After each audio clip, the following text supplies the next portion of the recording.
لیکن داڑھی دین کی علامت ہے، لباس کا اہتمام ٹخنوں سے اوپر یا سنت کا اہتمام دین کی علامت ہے۔ وقت آیا مسلمان نے دیکھا، قبلے کا پتہ لگایا، نماز میں جو ہے شریک ہو گیا، وہ چاہے جنگ کا وقت ہو چاہے سفر کا معاملہ ہو، مسلمان اپنے رب کی بارگاہ میں سر بسجود ہو جائے گا۔ کافر کہے گا کہ یہ دہشت گرد ہے، لیکن دوستو اسے کہنے دو، اسے جلنے دو، اسے تباہ و برباد ہونے دو۔ اللہ نے فرمایا کہ وہ کافر وہ جلے گا بھنے گا، لیکن اللہ اپنے اس دین کو غالب کرے گا۔ لیکن مسلمان اس دین پہ عمل پیرا ہو جائے، نبی کی سنت کو اپنا لے۔ اچھا، مسلمانوں کی ذلت کا ایک سبب، ایک بڑا اہم سبب کہ بغیر علم کے فتویٰ دینا، دنیا سے محبت، موت کی نفرت اور بغیر علم کے فتویٰ۔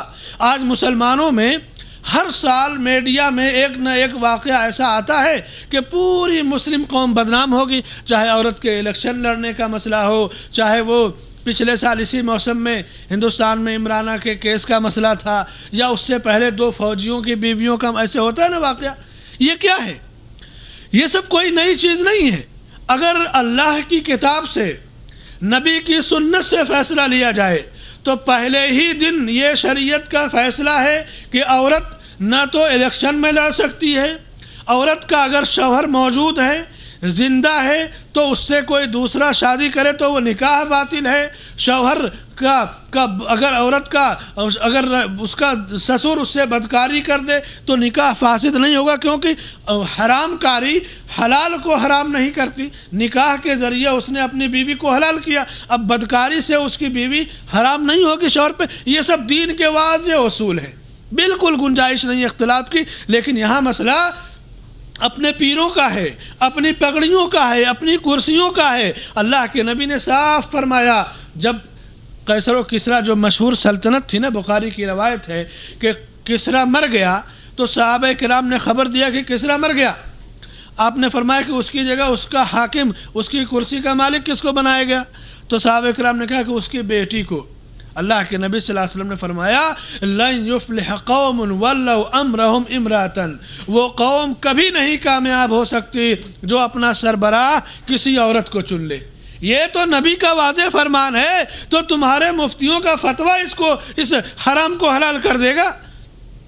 یا کسی کا نکاح ہو گیا تو بدکاری سے اور زناکاری سے وہ نکاح نہیں ٹوٹے گا، نکاح طلاق سے ٹوٹے گا، خلا سے ٹوٹے گا، یا اسی طرح سے کئی سالوں تک غائب ہے تو مفقود کے حکم میں ٹوٹے گا، اس کو فسخ کیا جائے گا۔ اب اس قسم کے فتوے امت مسلمہ کو رسوا بھی کر رہے ہیں اور ہلاکت میں بھی لے کے جا رہے ہیں۔ یہی نہیں، آپ کو بتاؤں کہ ٹی وی پہ کیوں ٹی وی ایک شیطانوں کا چینل ہے جس پہ ایک جبے والا پگڑی والا شیطان بیٹھا رہے گا، فون کریں گے لوگ، جناب میرے لیے ذرا استخارہ کر دیجئے کہ میرا یہ کام کیسا رہے گا۔ سوچنے کی بات، استخارہ کیا ہے؟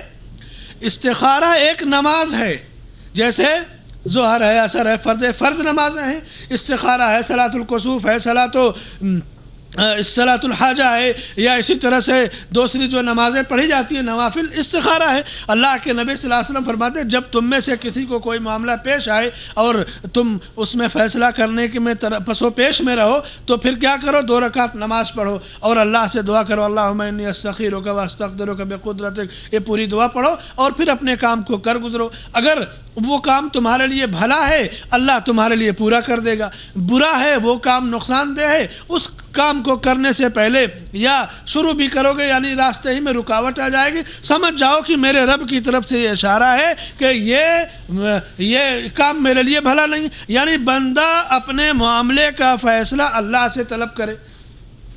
جاہلیت میں لوگ فال نکالتے تھے پرندوں سے، اللہ کے نبی نے استخارے کا تحفہ دیا۔ اب یہ استخارہ ہے جو بندے اور رب کو قریب کرتی ہے، رب کا بندے سے تعلق جوڑتی ہے۔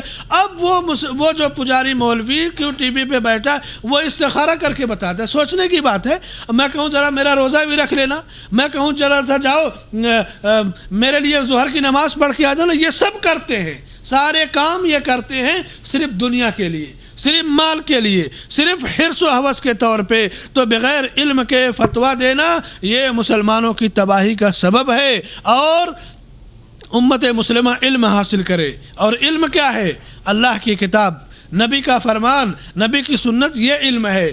پیروں کی کتابیں اور ٹھیلوں پہ میلوں میں بکنے والی کتابیں یا جرائم کی دنیا یہ علم نہیں ہے۔ علم کیا ہے؟ وہ علم وہ ہے جس سے بندہ اپنے رب کو پہچانے، جس سے بندہ اپنے نبی کو پہچانے، جس سے بندہ دین اسلام کو پہچانے، یہ علم ہے۔ تو امت کی تباہی کا سبب ایک اور سبب کے بغیر علم کے فتویٰ دینا، بلکہ ایک حدیث میں اللہ کے رسول صلی اللہ علیہ وسلم فرماتے ہیں قیامت قریب آئے گی تو اللہ تعالیٰ علم کو اٹھا لے گا۔ علم کو علماء کے سینوں سے نہیں اٹھائے گا بلکہ علماء کو اٹھا لے گا، اور جب علماء دنیا سے چلے جائیں گے تو ان کی جگہ جہلا لے لیں گے، جاہل لے لیں گے، اور پھر جاہل ہی فتویٰ دے گا بغیر علم کے، خود بھی گمراہ ہوگا، دوسروں کو بھی گمراہ کرے گا۔ خود تو ڈوبے ہیں صنم، تجھ کو بھی لے ڈوبیں گے، یہ صورتحال ہوگی قیامت کے قریب۔ علم کم ہوگا، جہلا فتویٰ دیں گے، جاہل مفتی رہے گا، وہی قابض رہے گا۔ آج دیکھیے کہ مسجدوں میں اور ہندوستان میں، پاکستان میں، دنیا کے بہت سارے شہروں میں آپ دیکھیے کہ جہلا کا اقتدار ہے، جہلا کی سرپرستی ہے، جہلا ہی کا جو ہے عروج ہے۔ یہ ہلاکت کا سبب ہے۔ علم کو فروغ دیا جائے، علماء کی قدر کی جائے، اور اللہ کے نبی کی سنت کی نشر و اشاعت کی جائے۔ امت کی تباہی کا چھٹا یا ساتواں سبب غلو اور شخصیت پرستی، کسی کی شخصیت میں غلو کر لینا، اس کو اس کے مقام سے آگے بڑھا دینا۔ اللہ کے نبی صلی اللہ علیہ وسلم نے اس سے منع کیا۔ اللہ نے فرمایا قُلْ يَا أَهْلَ الْكِتَابِ لَا تَغْلُوا فِي دِينِكُمْ، اے اہل کتاب اپنے دین میں غلو نہ کرو۔ یہودیوں اور عیسائیوں نے غلو کیا کیا؟ وقالت اليہود عزیر ابن اللہ، یہودیوں نے کہا عزیر علیہ السلام اللہ کے بیٹے ہیں۔ وقالت النصارى المسیح ابن اللہ، اور نصارہ نے کہا کہ مسیح علیہ السلام اللہ کے بیٹے ہیں۔ ذالک قولہم بافواہہم، یہ ان کے کہنے کی باتیں ہیں۔ یہودی عزیر علیہ السلام کو اتنا بڑھا دیا کہ اللہ کے بیٹے ہیں، عیسائی نے مسیح علیہ السلام کو، اور مسلمانوں کے ایک طبقے نے اللہ کے نبی صلی اللہ علیہ وسلم سے کہہ دیا کہ یہ تو نائب پروردگار ہیں، یا اللہ کے نائب ہیں، یا اسی طرح سے ہم اپنے نبی کے بندے ہیں۔